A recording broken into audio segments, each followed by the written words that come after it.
Voltamos para o terceiro e último bloco com o John Richard, professor de xadrez.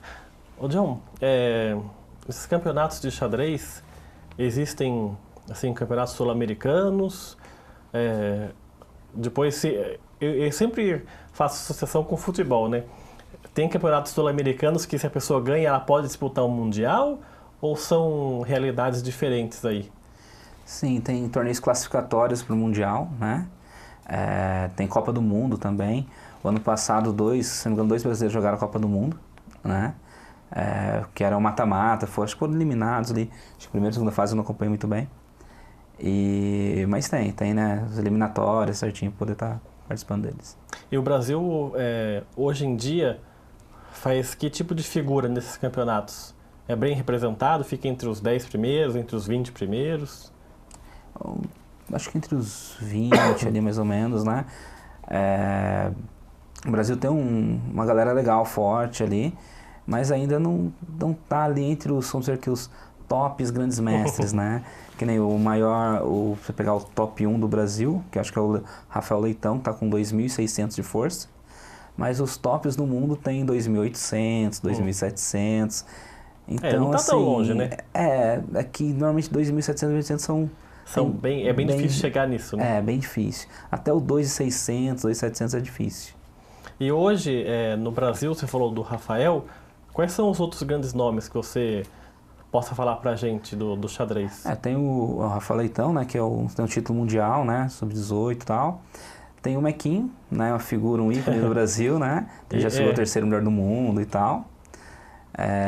Tem o Krikor, campeão, ele foi campeão brasileiro, o Matsura, tem o André Diamante, tem o Sup, que recentemente, acho que tem 20, 22 anos, assim, se tornou grande mestre internacional.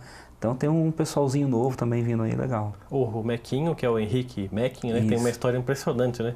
Ele começou nos anos 60, né? Hoje ele tem 66 anos, foi se destacando no xadrez, se tornou o terceiro melhor do mundo, como você falou, com 26 anos, mas depois ele teve uma doença no sistema nervoso que prejudicou as funções dele de uma tal forma que ele teve que parar com o xadrez, né? Sim. Depois ele se recuperou dessa doença e hoje em dia ele voltou a praticar. Voltou, joga ainda, né? E se eu não me engano, a vez que eu vi, eu acho que ele estava ali entre os 5 melhores do Brasil. Né? E é um jogador que está ali, né? Tá ali ainda, sempre buscando, né? Ele fala, né, que ele quer ainda voltar em alto nível, né? Que a doença ainda acaba, né? Tem algumas sequelas, mas ele já está bem recuperado, né? Sim, ele comenta que às vezes o pessoal fala, nossa, não imaginava você desse jeito e tal, né? Tá bem recuperado. E no mundo, quem são hoje os... Você falou no bloco anterior da Rússia e da China. Sim. E a gente até via uns 20 anos atrás, eu lembro que eu via os telejornais. Sim, aparecia bastante. E aparecia sempre os russos contra os computadores, né? Isso. Desafiando no xadrez. Quem são hoje os grandes nomes? Hoje os grandes nomes tem o Magnus Carlsen, né, um norueguês.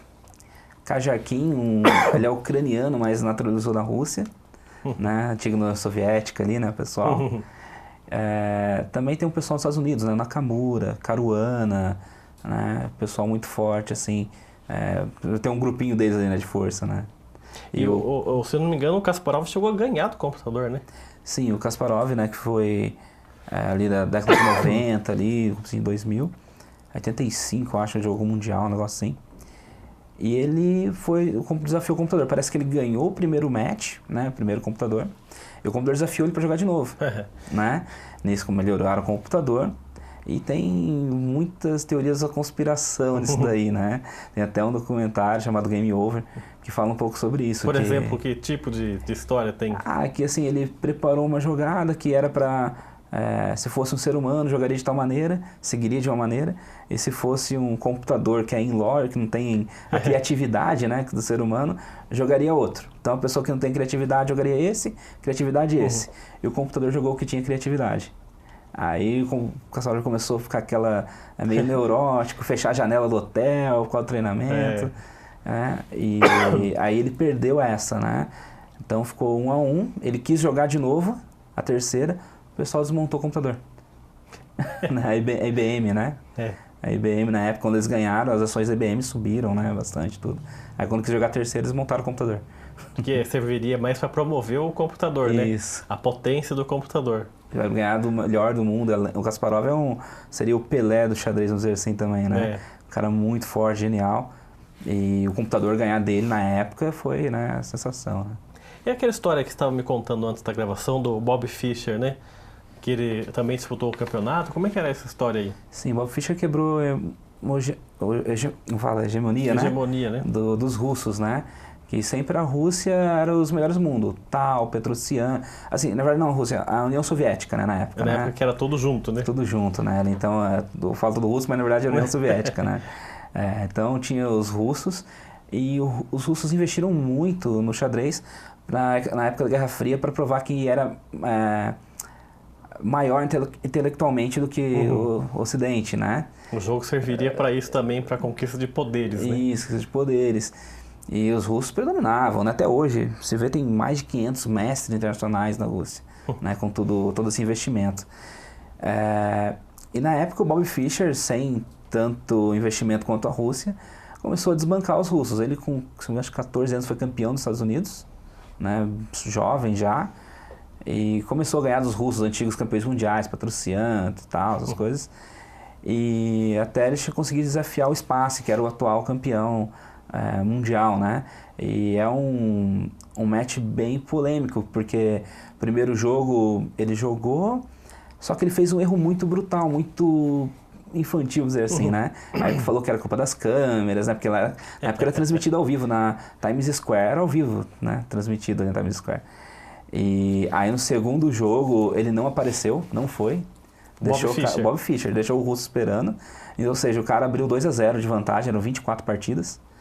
E depois ele recuperou. Teve até uma partida que fala que ele ganhou do russo e o russo levantou e aplaudiu ele, né? De tão bela que foi a partida, né? E para se preparar intelectualmente para um jogo assim de alto nível no xadrez, a pessoa precisa fazer o que antes, né? Por exemplo, você no seu caso, as suas horas de folga, você faz o que? Você gosta de ler, gosta de ver filmes? O que você... Filmes e seriados. Na Netflix hoje também, né? Então, filmes e seriados, mas mais xadrez mesmo. Eu sempre fico procurando alguma coisa nova para os alunos, né? Alguma coisinha, uma jogada diferente que pode estar ajudando eles. Tem bons livros também sobre xadrez ou não? Para começar tem, né? Tem o Aprendendo Xadrez com Garry Kasparov, um livro vermelho muito bom, né? Também um livro do Bob Fischer, 2 ícones, né? Bob Fischer Ensinando Xadrez também é um dos mais vendidos também. Tem bastante livro bom. E para esse ano 2018, quais são os campeonatos que você pretende disputar e levar também seus alunos para... Então, os alunos que a gente já está planejando já para o Brasileiro Escolar em Caxambu, Minas Gerais, né? Tem uma galerinha legal. O Paulista Escolar, Paulista por categoria, Brasileiro por categoria. E o Vale Paraibano, né? O circuito do Vale do Paraíba a gente jogar também. Daí esse eu jogo também, do Vale. Dos Vales também joga? Eu jogo também, brinco um pouco, né? E esse campeonato costuma reunir, assim, são centenas de enxadristas mesmo? Fica lotado o lugar? Aqui na região a gente está lutando para voltar, porque ali no começo de 2000 ali vinha muita gente, da pessoal de São Paulo vinha. Esse ano a gente está lutando para retomar isso, né? O escolar, o ano passado a gente fez em Jacareí, ali no Paraíso. A gente bateu o recorde, deu 195 inscrições. Nossa. E eu falei para a diretora, quantos vem? Eu falei, olha, 40, 80. Né? Então surpreendeu a gente ali, né? Mais que o dobro. E veio 195 inscrições ali pra gente. A sua intenção, se você fosse falar de uma meta, um objetivo, é levar o xadrez em Jacareí para todos os bairros que sejam possíveis. Sim, massificar o xadrez, né? Bairros, ter um polo, ter um número, criar uma cultura de xadrez em Jacareí. Né? Eu sempre falo isso, criar uma cultura de xadrez. O pessoal conheça, sabe, os benefícios, aprendam a praticar, não que a pessoa aprenda e que vá para a competição, né? Mas que a pessoa possa praticar e ganhar os benefícios do xadrez. E assim, que nem a gente vê às vezes filme lá em Nova York, lá a praça, a galera jogando xadrez, porque tem uma cultura disso, né?